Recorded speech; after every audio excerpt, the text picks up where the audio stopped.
Watch this, watch this, watch this. I think that's better, to be honest. Who needs reloads? Who needs reloads? This is going ham right now. What's going on, guys and gals of YouTube? My name is RoundedTikTak and welcome back to another video. Today we're going to be talking about the PotShot, not the pop shot, but the PotShot, the brand new grenade launcher that we just received out of the store. But before we get into the video, I just wanted to mention, if you read my community post, I am working like not really behind the scenes, but I'm not really emphasizing it. I'm working on a huge project. It's an undertaking. It's a lot of footage, a lot of editing, but I really want to bring it to you guys. You guys have been asking about it for almost like a year, and I'm finally getting it done, but it's an enormous project. So I just wanted to say, make sure if you aren't subscribed, maybe subscribe. I don't want you to miss it. I'm working really hard on it. Hopefully you guys like it. But let's get back into the PotShot. The PotShot is a brand new grenade launcher that we just received out of the store. You can go pick it up yourself right now. But now, before we actually look at the rolls and the weapon itself, I just want to say that grenade launchers are a little bit unique in the game. There's only 3 other ones, that being the Easter egg launcher, the snowball launcher, and the thumper. And we're going to compare this one to those, but that's not really the whole point, because then you have to think to yourself, well, why not just use a rocket launcher? And every single scenario that I can think of, a rocket launcher is better. In this video, we're going to pretend that rocket launchers don't exist, just like a lot of the times I pretend the mythic weapons don't exist, because they're just heads and tails better than any of the guns they have released so far after that. If we take a look at the weapon itself, let's see what it says it actually does. Here on the 6 perk, we have standing in place for 2 seconds, grants plus 11 damage, stacks up to 5 times, so 55% bonus damage here. And then down here, this kind of confused me, and I'll tell you why in just a second. Explosive weapon grenade launcher Spec-Ops uses explosive ammo to shoot proximity grenades that damage groups of enemies in a moderate radius when they explode. Now, I honestly, if I'm being completely honest with you guys, I legit thought that this thing was going to shoot Gold Nox's proximity mines, or the gadget proximity mines, out of the grenade launcher. I really thought that was going to happen. I'm very glad. I'm happy to report it's not, because that would have looked really, really janky. But that's what it does. Now, that proximity word we're going to talk about in just a second, and this is actually a huge deterrent on this weapon, believe it or not, because it doesn't work the way anything else works in this game ever. It is a unique weapon. It does do something completely different.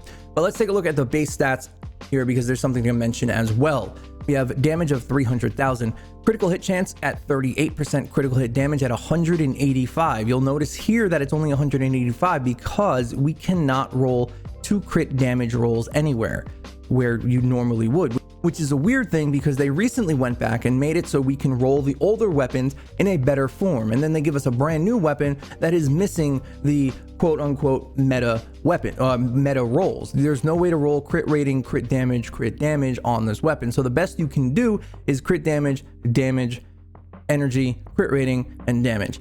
Now, maybe if you want to use this as a utility weapon, you can do some fire rate or some magazine size or something along those lines, and you might be able to pull off something. The impact on this weapon is quite high at 28,000. That's up for you guys. I'm running out of reperk. This is how I rolled it. You'll also notice that it has a magazine size of 6. This is misleading. This is not actually 6. It is 2. How is it 2, you ask? I have no idea, but it is. It is 2. So be wary of that. You only get 2 shots, and then you have to reload for 3.2 seconds. I know this is going to sound weird, and maybe it's just I have bows on the brain because that's all we've had. The grenade launcher feels like a bow. The reload, draw speed, and the fire rate are all very, very similar. Once you play around with this thing, you'll understand what I'm saying. And if that's the case, if we were to compare it to bows, it's not bad. The ammo cost is 3, so it takes, like I said, 3 shots. You only have 2, and the impact is pretty high at 28,000. So out of all the other grenade launchers that we can use, my personal favorite one is the thumper. So let's compare it to that one. We have damaging. What? All of the other grenade launchers, the thumper is my personal favorite. So that's the one I'm going to choose to compare it to. Although none of them are really similar to this one, like I said, it is pretty unique for what it does. The Thumper is my favorite, so we're just going to compare it there. So it has almost all the same base stats here for crit chance, crit damage.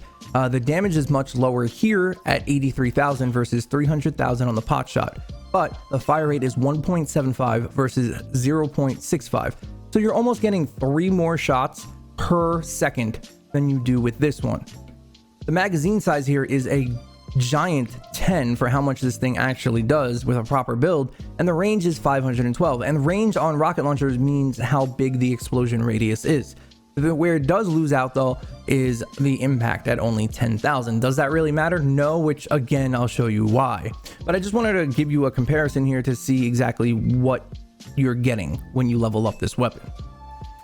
Oh no, I lied, I got 10 minutes. Oh god. Make sure to leave that in your video. I may or may not have just fallen. And over here, we're going to talk about Star Spangled Headhunter, Spoils of War. What does it do? Well, this build is fantastic, by the way. I was going to make a video about it, I just never got around to it, but I'll show it to you here now. Warcry grants 50% chance of each shot to cost no ammo. When you combine that with Happy Holidays, so your cooldown for Warcry is only about 30 seconds with leadership in there. We are also working with Enduring Machine, which gives us another 20% chance for our grenade launchers to cost 0 ammo, bumping us up to 70% chance more than every other shot. Meaning if you use something like the Thumper with 10 shots, you Warcry, almost your entire Warcry will have free grenades to throw or grenades to launch out of the Thumper. This build is insane. It's a lot of fun. It's very expensive, but it's a lot of fun to actually play around with. This is what we're going to be running. Let's talk about why the weapons, okay. The hordes outside. Let's start the clock and see how long you survive an escalating. Why does it have a f***ing scope? Ugh.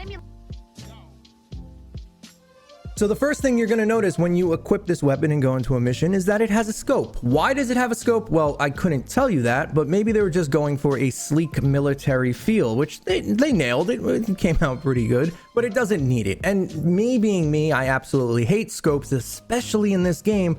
It doesn't bother me. The magnification isn't that bad, and it's a very minimalistic scope, so you can still see basically everything. Maybe it has a 2x zoom. I think they were going for some kind of trajectory thing here, but regardless, it doesn't really need it. Another thing that you need to know about this grenade launcher is that it does not blow up except on impact. So that means you can bounce it off a wall, or if you don't hit an enemy, it won't explode.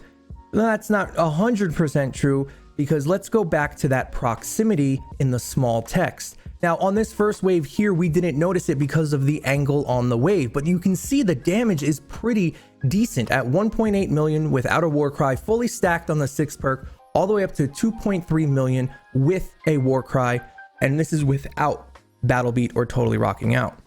But because of the angle we were at on this mission, even though these enemies were level 141, it was one-shotting everything.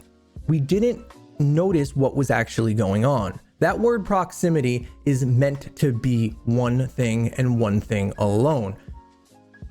Unique to this weapon is any enemy that is close to where you shoot, as long as the grenade traverses near, past, above, or below the target, it will explode. Now, in very niche scenarios, that's kind of cool. It's especially strong on takers because they're so erratic to begin with. If you just shoot near them, it will explode, which is awesome.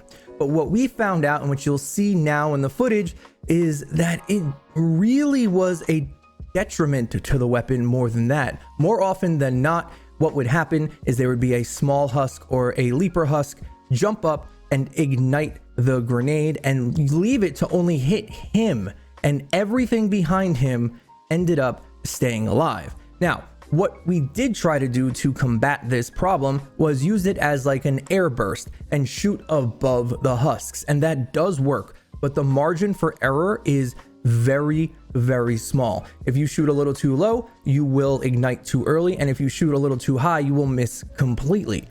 Is it worth using in that sense? No. It is a cool weapon, it's great on takers, but in reality, I would rather use the Thumper if we're talking of any reason to use a grenade launcher, and that's usually just like a fun factor, at least for me. All in all, it's an okay weapon. Nothing to write home about. It still has that standstill 6 perk, which isn't terrible on a grenade launcher like this, especially with a small scope. I don't hate the weapon, but I don't love it either, and there are definitely better guns in the game. Thank you guys so much for watching. I will see you on the next one. Stay tuned. Make sure to subscribe for that huge project that I am working on. Let's see what we get next week. I'll see you guys. TikTak out.